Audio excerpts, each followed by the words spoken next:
Hey everybody, it's Coach Balint with Too Many Men on the Mic, and Drew and I today are joined by Joe Bonnett.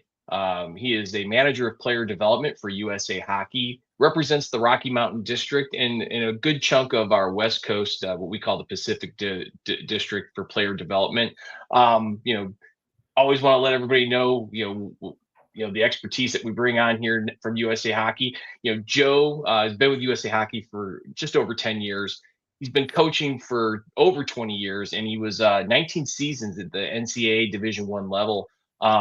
Most recently, from 2000 to 2014, he was an assistant coach at Colorado College. He had some WCHA championships, NCAA tournament appearances, Frozen Fours. So, we are bringing some great insight and expertise to the podcast today. And Joe, thank you so much for joining us today. We're going to talk a little bit about, developing leadership across all spectrums here in youth hockey, but thanks for joining us. Thanks, Coach Jared, and thanks, Coach Drew. Thanks for having me. Excited to speak with you guys today. That's quite some ammo that you put out there, Jared, around Joe's resume. For today, Joe, we're going to be talking about leadership.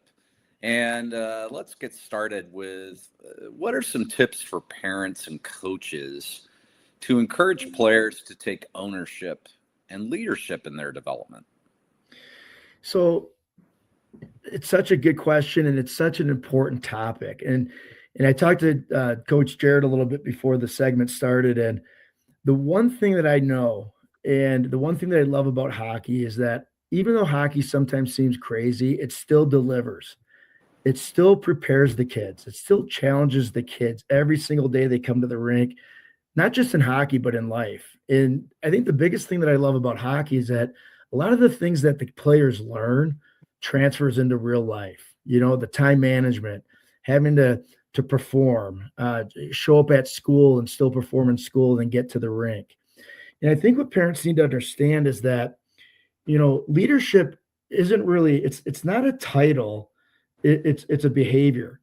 And I think as a parent and coach, the number one important thing that I would say to encourage good leadership and accountability and being a good human being is having the right environment for those players to develop those skills. And as a coach, and Coach Jared named a couple of things, but I think what I'm most proud of is how long I've coached my kids as well. So I've coached a lot of youth hockey. I've coached boy youth hockey. I've coached girls youth hockey. And I've learned a lot about, developing human beings through hockey. And I think what parents have to understand is what's more important, first of all, especially at the 8, 10, 12 years old, are you planting a seed for that seed to grow in terms of love for the game? If your child loves the game coming up through hockey, they're going to have a chance to develop a lot of different skills. If you have to drag them to the rink and they don't want to be there, it's going to be tough. So first and foremost is, are you gardening? Are you developing love for the game with your child? Not over pushing the sport, having great talks in the car that are positive, encouraging the kids to develop their skills rather than scoring a goal or winning and losing. And I think that's where it all starts, is what is the context of your relationship with the game? And if it's positive, and if your kids really love the game, as they get older, development and leadership is really going to take hold. Secondly, I think, and I take this serious because I consider myself a professional coach. Even though I'm a youth coach, I can still be a great professional coach, or a world-class coach, I should say, is that as I coach my teams, I have to reflect the expectation that's expected from the kids. I run into a lot of youth coaches that expect their kids to be growth mindset, expect their kids to come and work hard, expect their kids to learn new things at the rink. But the coach is the opposite. They have all the answers and they don't want to learn anything new. They show up to the rink with no lesson plan. They show up to the rink with low energy. And I think if you're asking kids to grow as leaders, you have to lead yourself, and you have to create that environment where leadership is going to grow. I don't necessarily think you need to put rules on kids how to act. I think if you're coaching a program and you have high expectations and high support with your players, we do things the right way. We strive to be the best. And then the support within that, and to teach those kids how to act within those curves, right? It's not black and white, right? You have curves, and on the road is your expectations. And those little kids are going to be bouncing all over the road. And as soon as they go over the curbs, am I a leader to keep those kids in the curbs in terms of their behavior, their accountability, and their future growth? And if you can create that positive team dynamic, if you can create high expectations with high support and bring young kids along, I think you have a chance then to develop future leaders, future captains, but most importantly, awesome teammates. And because if a coach can develop positive teammates, and if you can teach what it is to be a good teammate, I think you're doing your job as a youth hockey coach. And then I think too, you can really start to talk about player development, because it's not just about skate, shoot, pass, stick handle. It is the whole package. I stole about 6 isms there from Hockey Delivers, which, by the way, Joe, if you ever want to start your own podcast, I think Hockey Delivers is your tagline.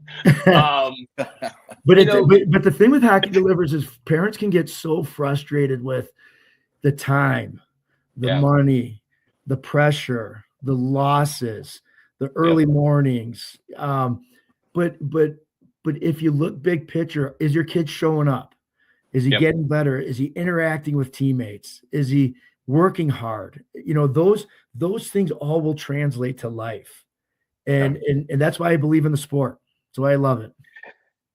You started off talking about, really the formative years, 8, 9, 10 years old, where it is so critical to get them hooked on hockey. That's another tagline, another ism, hooked on hockey. Write that down. When do we start? So Drew and I use the phrase for parents and even coaches going from the driver to the passenger in the development curve. And we talk about taking ownership and leading your own development as a player. It's almost like the parents and coaches go from the driver to the co-pilot to the passenger, right? In that order. Tell us a little bit about, as a coach and as we're helping to develop and grow alongside these players, because I agree with you 100%. The coach has to learn something and grow alongside the players. When should we start to track for that, and the expectations along those lines, recognizing that no kid is on the same trajectory or the same pace? Right. So I think real simply, I think prepubescent hockey, I call it ice cream cone hockey, 8U, 10U, 12U, where physically the boys and the girls are the same. We know through research there's not a lot of brain activity at those ages. The brain is not nearly developed as I think sometimes coaches think it is. And I mean, because Drew and I don't have that brain activity yet either. So. Sometimes it never develops. But what's interesting is, the kids don't even drive themselves to the rink, and so at those ages, a lot of the guidance in development is led by the coach, but more specifically the parents. The parents has to drag the kid to the rink. The parents has to drive the kid to the rink. The parent has to tie the kid's skates. The parent might have to even push the kid out on the ice. And so to expect development to be on the kid's shoulders at that age, I think is a little bit misleading, maybe a little bit unfair. But as the kids get into and out of puberty, now as you get to about 14 years old, 15 years old, where playing hockey turns into becoming a hockey player, is right around those ages. Now what you're getting physical growth. You're starting to get your big boy muscles or your big girl muscles. You're getting more brain development. So now there's a maturity level to the kids where they can start to link not only the game together, but adult relationships and teammate relationships that are proper. And I think as soon as the kid starts to come out of puberty, there's going to be a sign. Do they love the game? And are they a little bit of cuckoo for Cocoa Puffs, crazy to shoot 100 pucks, to go to the weight room, to go to extra skill sessions? Now, I'm not saying over specialize. I'm saying now to start to specialize. You don't want to specialize at 8U, 10U, 12U. That's where you play other sports. That's athleticism. That's physical literacy. But at 14, 15, 16, when that body takes over and your fire for the game becomes real and you can control that, that's the age that kids are clearly in charge of their own development. That's the time kids are clearly in charge of their own motivation. I'll give you $1 to score a goal. That goes out the window fast at that age. But what happens is all the other kids now have caught up physically and mentally. So the best kid at 10U can't just take the puck down from the red line and go score a goal. Hockey becomes very difficult at 14, 15, 16, 18, 20 because the strength and the experience kind of evens out. And if kids are ready to deal in that environment and score goals and play hockey in that environment where it's competitively tough, and if they can mentally do that and they want to come to the rink motivated, to me, those are the kids that are going to have the chance then to play when they're 22, 23, 24, 25.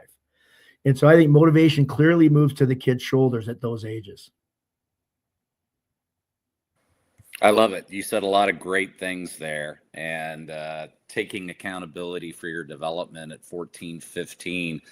I think Jared and I have seen that with our high school kids that we coach, and really them owning that experience. Some of them can drive to the rink because they're in high school, but not all of them. Right. So I'm coaching a 14U girls team. I wouldn't get in the car with half of them. Yeah. Stay off the road. I'm coaching a 14U girls team right now, and we just had a parent meeting. And part of that meeting was we're halfway through the season, and the girls are showing clear signs that they are engaged in their own development. Well, what do I mean by that? I hear that the girls are asking their parents, we got to get to the rink early, Mom. There's a desire. I show up to our shooting pad, and 3/4 of the team is there a half hour early getting extra shots. There's signs that the girls are engaged in their own development. And I think if you can achieve that as a coach and create that, again, it goes back to the environment. Is it stimulating? Is it awesome? Is it intoxicating for the kids to rush to the rink? That now you're talking player development, and you're giving those kids a chance to develop their talent over time, which I think is your job as a coach.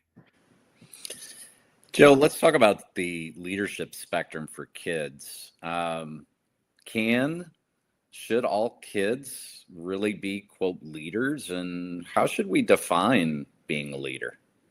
So hey, we got that. That's a deep conversation. We got to pay a couple bills here real quick. So let's, pause real quick here to talk to our sponsors and pay some bills. And then we'll be right back with Joe Bonnett from USA Hockey.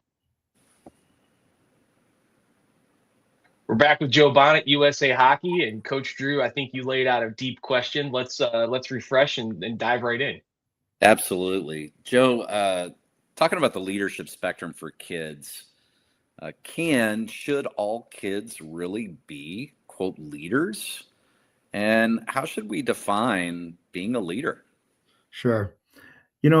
When I was coaching at Colorado College, I learned a huge lesson from a young man named Mark Stewart. Probably most people listening to this podcast have no idea who he is, but he was a young man from Rochester, Minnesota.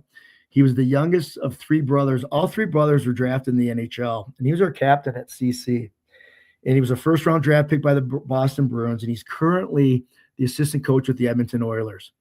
And Mark taught me something really important because Mark was an impressive physical person. He was intimidating physical, very big, very aggressive looking. And I think most coaches think about being a captain as being like kind of the rah-rah guy or the old school football guy, the hardest working guy and the most alpha male person in the room, guy or girl.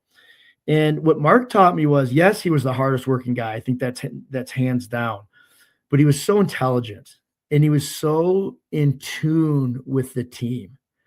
And he had the ability to get himself ready, but he also had the ability to get the team ready. And he also had the ability to have mature relationship with the coaches to have that dialogue. So back to your question, Drew, should all kids be captains? I think in the end, when it's time to be a hardcore captain, I'm not convinced that everybody has captain DNA, has captain fabric. But as youth hockey coaches, I do believe, especially again at 10U, 12U, I would even say 14U, it's our job to have a leadership component within our program. And I'm going to start real clearly. So what a captain is, real simple, is somebody with a growth mindset.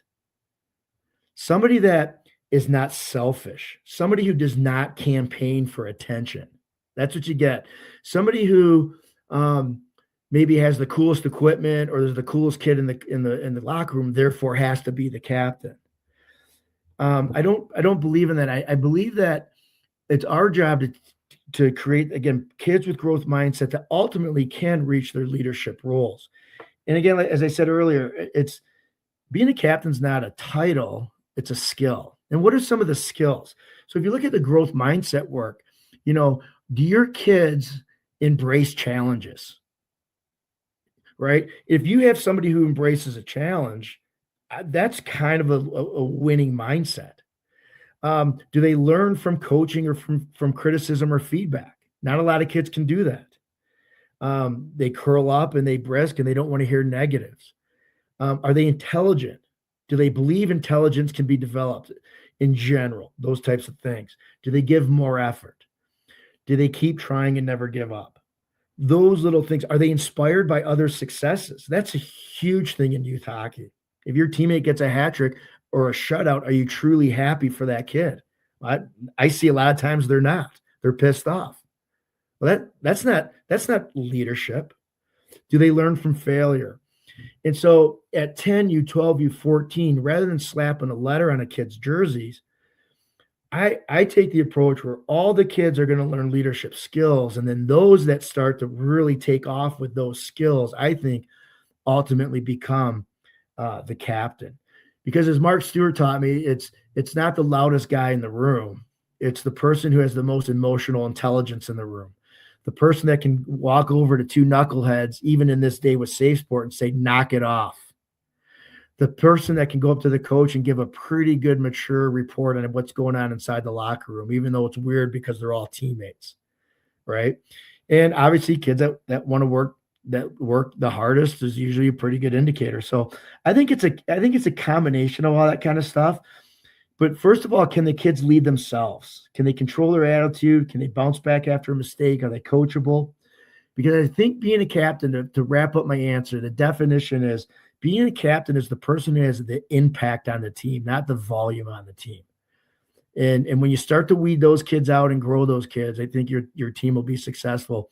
And then obviously, if you have a room full of captains and a room full of people with that growth mindset, that understand that hockey will take time and it's a lot of work, you got a way better chance of enjoying your season. And so that would be my approach. As a 14U coach, and I've coached my two boys and my daughter at that level, I've never had captains at 14U. To me, 16, 18, it was kind of the age because of what we just talked about, the brain development, the physical development, the action capability, on the ice should be pretty good too. And that's kind of where that's at. I'm not opposed to having captains at 14, but I really believe in developing the team in terms of their leadership skills to get everybody up and running on that pathway. Yeah. I think a good coach reads his or her team, and like the players make that decision. Yeah. Just naturally. And I love that you keep saying mindset. There's a book written called Mindset by a woman named Carol Dweck. She's a PhD, and some of the anecdotal stories throughout that are so geared towards, they use sports as an analogy for life. And I've had situations in the past where I've taken some chapters and asked kids to read those chapters and talk about it and feel about it. And it's funny what you say about the impact, because I was talking to a player about a week ago, and this player's had good production 5-on-5, not getting a lot of power play time. And I just asked him, he said, how you feel? He says, Coach, we're winning right now. Yeah.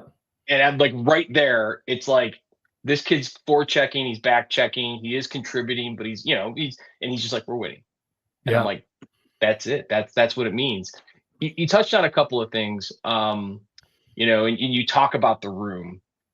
And I, as a coach, and I think Drew kind of feels this too, it's hard to get to that point where you have that player-led team. And obviously there's some maturity aspects, going from that, driver to co-pilot to passenger role as a coach and a parent. But what are some environments that coaches can help create to get to that player-led team? Because you look at Florida Panthers, most recent example, and I know that's at the highest level, but holy cow, like I don't know if I've seen a more player-led team. So it's such a great question. And I think it's such a relevant question.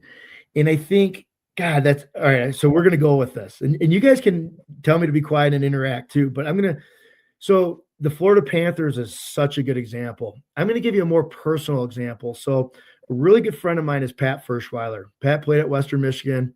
He's the head coach of the Broncos. Currently, he's the national championship winning coach with the Western Michigan Broncos. Who actually won it in your guys' city in St. Louis. Yeah, not a big deal. Not a big deal. Yeah. And I tell you what, St. Louis did a great job hosting. I was able to go. And I'm pretty good friends with Pat. We coached the Hlinka team together and kind of grew up together with them a little bit with our coaching. And his goal every year is to turn the team over to the team. Now, that's at the NCAA level. And like you said, that's at the NHL level. But it goes back to what I said, that very first statement as the coach. If you're coaching youth hockey, yes, you have to be a leader. Yes, you have to create an unbelievable environment to get the kids to want to come to the rink. But it is also your job to make the motivation come from within. Are the kids motivated being at the rink because they love hockey? Or do you expect them to get motivated for a game because of your 3-minute pregame speech where you rant and rave? And so how do you turn over that motivation to even young kids? And so, we've done a lot of work at USA Hockey with fun. And when I talk about that environment, is your environment fun? And that doesn't mean shinny, shootouts, making snow angels on the ice. What I'm talking about is, are you giving the kids positive coaching? Are they learning? Are you asking them to work hard? Is it a positive team dynamic? And I think if those 4 bullet points with the research and fun shows is if you can do those types of things, again, I'll say it again, positive coaching, asking the kids to work hard. Are the kids believing that they're getting better? Is it a positive team dynamic? If you can create that environment, you're going to create an atmosphere for kids to come and get better. And if they're coming to get better and they're feeling that, they will ultimately take over ownership of their development and ultimately of the team. Again, remember the curves. If you're holding kids inside the curves, if it's fair, I'm not saying it's got to be equal judgment or equal discipline with all the kids. Is it fair? And do the kids know it's fair? Do the kids know it's safe? And what Pat Ferschweiler at Western talks about, he talks about horizontal accountability. Not vertical accountability. Vertical accountability comes from me. I can only do that so long during a season. I only have 3 bullets a season to blow up on the team and yell at them and get them back in line. And what I talk about with our team is vertical accountability is, okay, do you guys know what I mean by vertical accountability? So they're all sitting in the locker room next to each other. The vertical accountability comes from within the team. Hey, knock it off. It's too loud in the locker room. Change that song. It's inappropriate. Hey, get your stick on the ice and catch a pass. Hey, remember, we're stopping in front of the net, right? Like if you start getting those little conversations and they're subtle, hey, good job, even though you fell down on the breakaway or whatever. Everybody really cheering for a shot block. Those little seeds of love and accountability creates that vertical accountability where now I can enjoy my coffee on the bench and not micromanage every single thing with my team. I've seen that work at 12U, 14, 16, not just with the Panthers and Western Michigan hockey. Yeah. It's funny you mentioned the Hlinka Cup. Drew, we won the Hlinka Cup this past year. And we had it on the screen in Columbus, Ohio when I was at level 5. Oh wait, no. I knew you were going to drop that in there. I knew it. That's a skill though as a coach, Joe, because that shoulder to shoulder peer led, like we cheer for block shots, we cheer for physical plays. You have to be careful with the players and give them that guidance where it's like, hey, keep it positive. That's right. Keep it positive. And Drew and I find this especially when we're at the high school level and you have this varying degrees of actual physical skill. molding that so that you can get, oftentimes it's your more skilled players have been playing longer. Sometimes they're older by virtue. But yeah, like what are some tips? Because we hear things and we don't always want to dive in and course correct the minute we hear it. But what are some tips to make sure that we can, these kids aren't perfect, coaches aren't perfect. Sometimes the peer led feedback is not always the most positive, and sometimes it's just a word that you say. What are some feedback and tips that you've used to kind of help encourage a kid who is a leader, but maybe didn't lead the best that they could have? Yeah, it's funny because I think encouragement with youth hockey, it's often quiet. You don't hear it a lot of time as coaches. You hear about the effects of it, or you hear somebody complaining about it later, but they do it at interesting times. But I'm a big believer in this, and I tell my coaches this, is that first of all, you have to pay attention to all the kids. We actually keep a little bit of I got this from Roger Grillo. He's doing it with the Montreal Canadiens in the NHL level. We keep a binder of like, when's the last time we've talked to everybody? Right. We might go 2 weeks. Does anybody talk to so-and-so? Like, no, I haven't talked to that kid in 2 weeks. And so that we're just continuing having really good communication with the kid. Again, high support, high expectation. But the one thing I consider ourselves as gardeners in terms of culture and team culture. I get a kick out of the coaches that bitch, oh, this kid's a jerk, or no, this kid's not a good kid, or this kid's negative. But there's no dialogue. There's no communication. And I'm a big believer. I know a lot of the families that I work with and coach, everything gets nipped in the bud immediately. So if I hear something, if I sense something, if I see tears, if somebody does say, hey, Joe, somebody said something, I don't wait and observe and watch. We kind of get it out in the open with the team right away. And again, like, I don't deal with nonsense very well. I don't deal with noise. And I tell the kids, we're going to give you a very good pathway to success. And I tell the parents this too in the parent meetings. We're not going to waste your time. We're not going to waste your money. But every time we come together, it's going to be purposeful. And anything that takes away from our development is nonsense. Kids picking on each other, kids being negative, kids making fun of each other, kids worrying about next year when it's December.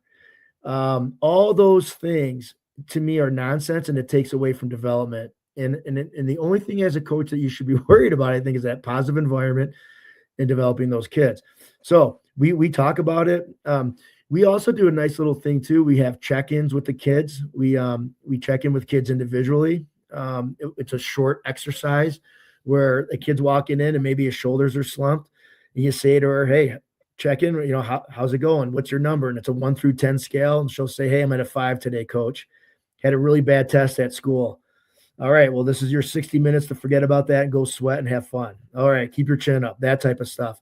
But you're always nipping it. You're always pruning, to grow your garden so it's positive. We're not weed killer. We don't want death. We don't want negativity. We don't want sadness. We want our kids happy and sporty, but it's every single day as those kids are walking in. I'll give you another example. Like, a lot of our coaches get dressed on the other side of the rink. They get, because we don't have a coach's room, so they get dressed on the bench, but then the locker room's on the other side. And I tell our staff, we're right outside the locker room. So when we see the kids, when they walk in, when they walk out, when they're getting ready to go on the ice, we're present. And we're the adults in the room, and we're not their best friends. I tell them all the time, I say, I'm your coach. I'm your hockey coach. I like you guys, but I don't get drawn into the drama, the fist, the whatever. And you stay even keeled. You stay away from the nonsense. You nip it in the bud, and you motivate the kids to get better every day. And it's a combination, but it works. But if you just come in unprepared and don't enjoy the kids and have no energy, good luck. There's going to be issues. I love it. Grow your garden, Joe. That's a great ism right there. Well, like a Hendrix lyric. It's like a Hendrix lyric. Yeah. Right. Yeah. Joe, this has been fantastic. Thanks so much for joining us today. I think we're going to pivot, if it's okay with you, if you've got a couple minutes, and do a little bit of drill draw. So, Jared, I'm going to let you control our drift hockey instance, and we can leave our listening audience with a great drill. Okay. Can you guys see my screen yet, or is Grant, our producer? All right. So, Joe, no pressure, but your compatriots at USA Hockey have given us some awesome drills that Drew and I have used, and we've passed on to our friends. We post all of these in PDF form on our website at toomanymenonthemic.com. And we're leveraging this new app that Drew and I have been working with a guy named Brian Dolan, who's actually out on the East Coast. He's trying to build an all-inclusive app that we're test piloting here. And as you see, this is our high school one, so the kids have access to this too. And it's a lot of communication. But I'm going to go ahead and hit create drill. This should look familiar to most of us. And once this loads, when the hamsters, Joe, talk me through where we want to put the players and all that stuff. This drill is this is my favorite drill right now because you asked me a go-to drill. And those change. Those go through. This drill will probably be about a 6-month process, 6-month lifespan. Then we'll go on to something else. But this is my favorite drill because it encompasses so many things and it's easy. But the number one complaint I hear from youth hockey coaches is, how do I get my kids? How do I get their head up and make a play? And then the other thing it really works on is puck possession. Everyone says we're a puck possession team, but when you watch practice, it has nothing to do with puck possession. So it's puck possession, it's passing, but more importantly, it's getting eyes up and scanning and puck support. So the drill is called 3v3, 3 touch plus coach. And it's it's going to be in one end zone with no nets, no goalies. And you can put, say, black jerseys outside the blue line on one side. And you can put gold or white jerseys outside the blue line looking into the end zone on the other side. Yep. And then you're going to put the coach right in the middle. So put those black jerseys on one side. One side of the blue line or one side of the so on that side of the blue line, but on their half of the ice. Yep, there you go. Boom. There you go. Great. Now, see, I'm learning. This is coach led right now. This is coach led. Okay. Now go yellow and do that team on the other side of the ice outside the blue line. Yep. And let's go with groups of 3 on this one. So add one more player to that first group. Okay. One more player, one more on each side. So 3-8-3-3. Gotcha. Yeah. Let's do this. And there we'll go back. Brian, if you're watching, USA Hockey is loving this. There we go. Okay. Put a coach in the middle of the black and gold team with pucks. Gotcha. We'll make the coach blue. Okay. All right. And pucks. Yep. Now in zone, I want you to spread just anywhere in the zone, put 3 black jersey players. Gotcha. On this side over here? Yep. And you can scatter them around anywhere you want. Boom, boom. Okay, now put 3 gold in there randomly. Doesn't really matter. And then put 1 blue coach in the zone. Gotcha. Okay. So here's the drill. I'll talk about it here for a second now. So on the whistle, blue coach in the neutral zone is going to fire a 50-50 puck inside the zone. Okay. And the reason why I have them throw the 50-50 puck in is because part of my intent, part of my style of play, part of my concepts, and which goes into forechecking, is I want my players to be first to puck. So I try not to start too many drills off where the players have the puck on their stick. I don't consider that real hockey. Real hockey is when you have to be first to puck. In every drill that I can create a 50-50 puck in, my players are shot out of a cannon and first to puck. And so that's how I try to create tempo and races to puck. And then that transfers to the game. Now, whoever receives the puck or earns possession of the puck. So let's say in this case, it's the black team. So if you want to put the black jersey player on the puck. Yeah. Okay. So black now has possession. So the object of the game is for Team Black to make a successful pass between all three players. So if that black jersey player there passes to, say, a teammate, you can make a pass there. Yep. Okay. Now the other teammate is not in a great spot right now. So yeah, there you go. So see, now that's the puck support I'm looking for. That movement. There you go. Player led, guys. Player led. Player led. Okay. Now, okay. So stop there. Now, in theory, this drill is the passing is completed because all three players made a successful pass to each other. Now, if the game says I can't make that final pass to the third player, the black players can still pass the puck between each other as much as they want. So if Jared, Drew, and myself are of a threesome there, Drew passes to Joe. I have nothing else. I can go back to Drew. Drew can come back to Joe. Joe can go back to Drew. Then we hit Jared, and then we completed the three pass drill. So every player in the zone must at least touch the puck once. Must control it. And then the final thing to get the win, Jared, to get the win now, the coach has to be moving and supporting the offensive team. And then that third player has to make a successful pass to the coach. When that happens, Team Black wins. Gotcha. Okay. So then if gold steals the puck, which happens a lot, then gold has to go for the three pass and then hit coach. And it gets extremely competitive, but you can see what's going on here. There's a ton of puck support. There's a ton of passing. Show where you want it. Tell them when you want it, right? The passing skills. You have to be able to scan. And what I tell my team is, and what young coaches that try this drill, you'll know your team struggles with this concept because the puck is going to be on the wall a lot. If the puck gets on the wall and it's a 3-on-3 battle on the wall, your team sucks, or your team is insufficient with puck handling in open space, getting open and handling the passes. So when you start out with this, be patient because it's going to be ugly, but give it time. As soon as the kids get the puck off the wall, now they're moving in space and get their head up. Your team is improved. Your passing skills are going to transfer to a real game because that's as real as you can get. And I love the puck support piece. Absolutely. Well, we are going to we'll publish this. I'm stealing it. We may use it tomorrow on our practice.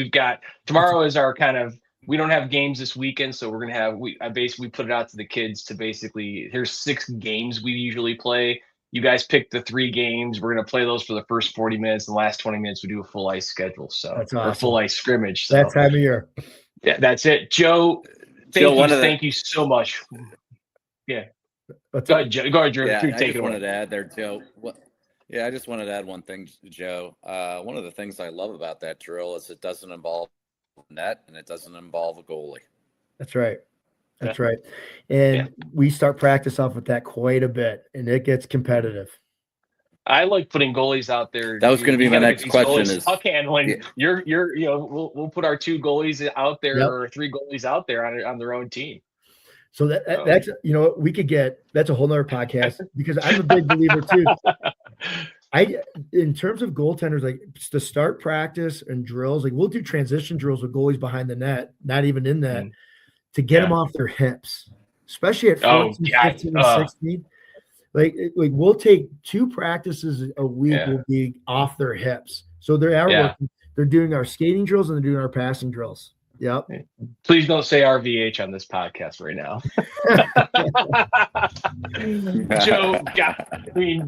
Joe, thank you so much, man.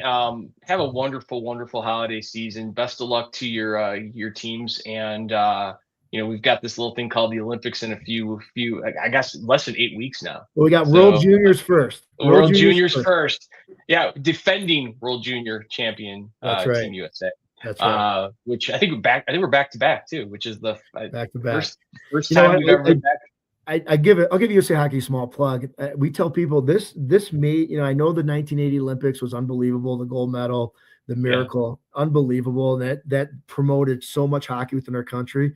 But right now might be our golden era. I mean, it's the first time any national governing bodies won all 3 senior tournaments. We're senior men's, women's, and Paralympic champions, back-to-back World Juniors, Helinka, and I'm missing something. Did we have else. 7? Did we have 17U? Did we get 17U? There's something else in there, and like, we've never been able to do that, and it's awesome, and it's a reflection of all the youth hockey that's growing. It's a reflection of the NHL support. It's a reflection of all these youth hockey coaches doing such a great job, and not only we're just growing, and our quality is getting better, and it's amazing. Yeah. It's amazing. Well, it's funny. The first time we had Bob on, he was traveling back to Michigan, but he from Buffalo, so he was going through Canada, and we were getting sketchy coverage. He's like, "I go, they're on to you, Bob. They know you're there. They're taking away your Wi-Fi." So we, right. We're gonna win. I'm convinced we're winning the Olympics. We're winning this. The Olympics is going to be the cherry on top. I believe it. It really could bust things open. But you guys are awesome. You guys have a great message, great mission here, and I'm really happy to be part of it. Thank you for having me. Awesome. Thanks, Joe, for joining us. Thanks, Joe. See you guys. See ya. All right, Grant, we're good, bud.